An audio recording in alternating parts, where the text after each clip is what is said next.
What's going on, everyone? Welcome back to the show. So today we're going to take a look and a listen to Rick Scott, Senator Rick Scott. He has this 11-point plan, and I want to go over two parts of this plan because I've talked about one of the parts, but I want to talk about this second part, and I want to show you this clip. There was an interview, and this is about 10 days ago. I'm not at home right now. I'm in Colombia, so I don't catch the news as fast as I would like to, and I didn't catch this interview. So I have it now, so I'm going to show you the clip. We're going to talk a little bit about it on the other side of this video. But first off, on this channel, we talk about financial news and what's going on in Washington, D.C. If that sounds like something interesting to you, please subscribe to the channel and hit that little bell notification. That way you get notified anytime we put out a video. And like always, if you see my name and a picture of me in the comment section, make sure you see a check mark next to my name. That check mark signifies that it's me. If you do not see that check mark, it's not me. It's someone trying to impersonate me. Okay, so like I said, I am in Colombia, and I'm constantly getting questions about Colombia. So there's one question I want to answer today, and maybe I'll answer a question or two every video that I put out. So the question that was asked is, do you need some type of a visa to come to Colombia? And the answer is no. If you're an American citizen, you have a passport, you can come to Colombia for up to 90 days, and then you can renew that and stay for an additional 90 days. So in total, you can stay 6 months out of the year. And so that question, hopefully that answers that question for you. You do not need a visa. You don't have to fill out any paperwork or anything like that. The only paperwork that you have to fill out coming to Colombia now is paperwork that's related to COVID-19. You just have to let them know. If you're fully vaccinated, you can come to Colombia without getting a PCR test. But if you're not fully vaccinated, let's say you only have one shot of, like, say, Moderna, then you're not fully vaccinated, so then you have to take the PCR test. So fully vaccinated, no PCR test.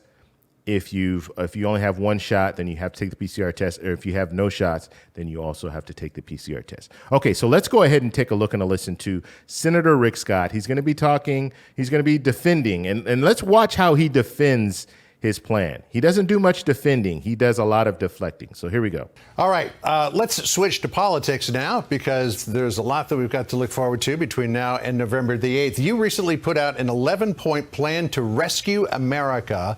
Two of the big points of which are, quote, all Americans should pay some income tax to have skin in the game, even if a small amount. Currently, over half of Americans pay no income tax. It also says all federal legislation sunsets in 5 years. If a law is worth keeping, Congress can pass it again.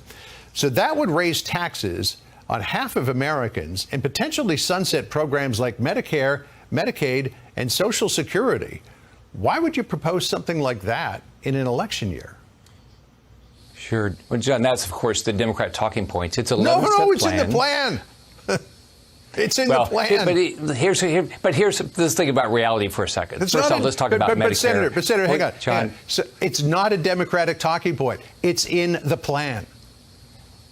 And also in the plan, it says we ought to every year talk about exactly how we're going to fix Medicare and Social Security. Here's what's happening. No one that I know of wants to sunset Medicare or Social Security. But what we're doing is we don't even talk about it. Medicare goes bankrupt in 4 years. Social Security goes bankrupt in 12 years. I think we ought to figure out how we preserve those programs.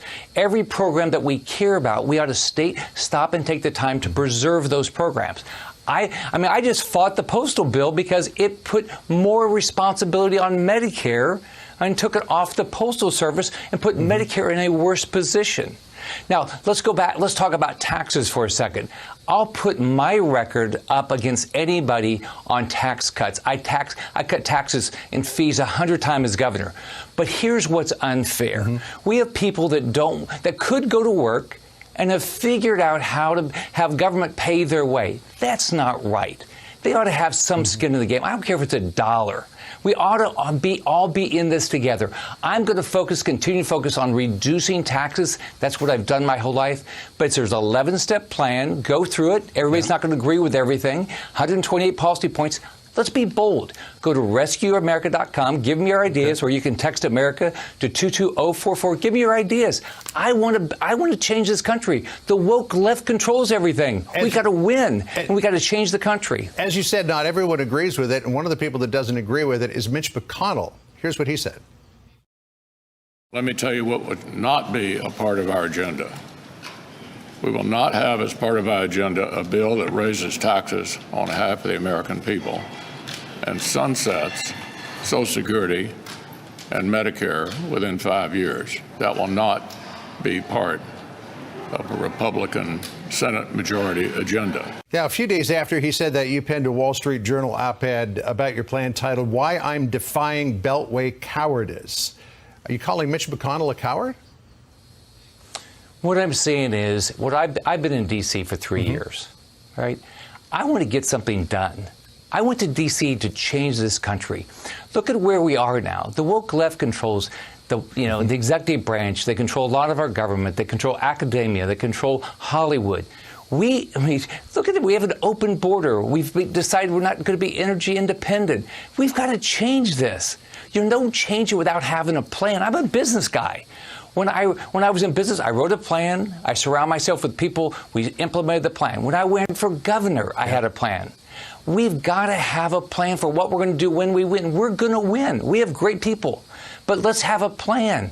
That's why I said, go to Rescue America. Give me your ideas. If these ideas of mine aren't the best, let's come up with the best ideas out there. I think the majority of your colleagues want to focus on Joe Biden as opposed to coming up with a plan that they think that they can sell to the American people about what the Republicans would do. Okay, so that was Senator Scott, and you saw he kept promoting this 11-point plan. Go to my website.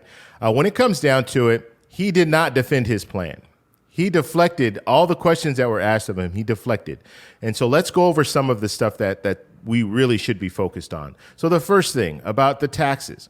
Okay, so he wants everyone to have skin in the game. So that means that people that don't meet that tax threshold, let's say you're making less than, what's it, $12,400, $12,600, whatever it is, you're making lower than that threshold number, you're going to have to pay taxes. Okay, and that's the reality. Now, he tried to kind of change the plan by saying, well, the people who are able-bodied, those are the people who are going to have to pay taxes. It's not going to be everyone, but that's not what it says in the plan. And so if it doesn't say that in the plan, then guess what? Everyone is going to have to pay taxes. Now, the second thing that I want to talk about, and we really need to focus on this because this could impact people on Social Security and receiving Medicare. He's talking about a 5-year sunset. So basically what that means is every 5 years, Congress needs to reevaluate, do we need Social Security? Do we need Medicare? Now, you saw that Mitch McConnell quickly came out and said, no, this is not going to be a part of our platform. However, you have Republican senators that feel this way. They want this. And so every 5 years, they're going to have to figure out, should we continue with Social Security? Should we continue with Medicare? Every year we see this whole budget battle, right? Every year we see this budget battle where they wait till the last minute, they kick the can down the road a couple months, and they wait, and then they kick the can there, and they just keep kicking that can down the road, and they never really get anywhere. Could you imagine if you're receiving Social Security or you're receiving Medicare benefits, and now it comes up to the very end of that 5-year mark, and they still haven't decided, and they kick it down the road 2 months. And so you don't even know 2 months from now if you're going to have Medicare, if you're going to be still be able to receive Social Security. Could you imagine how crazy that would be for a lot of people? And that's what he's talking about doing here. He's talking about this sunset, this 5-year sunset. And it's not just Social Security and Medicare. He's talking about everything. All the plans. So could you imagine how Congress would have to do that for every plan? I mean, they can't even work a full month, and now they're talking about having everything that's all the different benefits that the government offers, reevaluate those benefits every 5 years. Could you imagine how they wouldn't be doing anything? We'd be kicking the can down the road 2 months for every different benefit that the government has. Our tax dollars. We'll have politicians in there saying, you know what, we'll just kick it down the road for another 2 months. It would be a tragedy, but that's in his plan. And he's just deflecting. He's just saying, oh, no, it's this, it's that, it's this. Even when he was asked about this article that he put out, basically calling Mitch McConnell a coward and Republican leadership a coward, he didn't answer that either. He deflected onto something else. So you see this tactic with Senator Scott, and we should really be focused on this. Now, another thing that I want to talk about is Mitch McConnell. Mitch McConnell doesn't want to put forward a plan. He does not want to put forward a plan before the midterm elections. That's very dangerous as well. because Mitch McConnell's saying, no, we're not going to do away with Social Security and do away with Medicare. We're not going to have that 5-year sunset. That's not going to be a part of our plan. But he's not telling you what his plan is. And so that should be shocking. What is your plan then? If it's not every 5 years, is it every 7 years? Or how are we looking at this? What are we looking at when it comes to how you want to change America and make America better? That's what we need to know before election time. But Senator Mitch McConnell does not want to put forward any type of a plan, and he's upset with Senator Scott for putting forward this plan, maybe because a lot of what's in this plan that Senator Scott has is what the Republicans want, but they don't want to put it out there before the election. They just want to run on, look, President Biden's not doing a good job. You need to pick us, but we don't want to tell you what we're going to do until after the election, and then you're stuck with us. So, oh, well, you're going to have to deal with whatever we want to do. So I want to know what you guys think about this, because that's a real important part. The real important part is that Mitch McConnell has not come up with a plan. And then when we look at Senator Scott's plan, we see that there's some things in his plan that are just not going to help the American people. So I want to know what you guys think down below. If you like this video, please give me a thumbs up. Please subscribe for more, and I'll talk to you in the next one. Bye.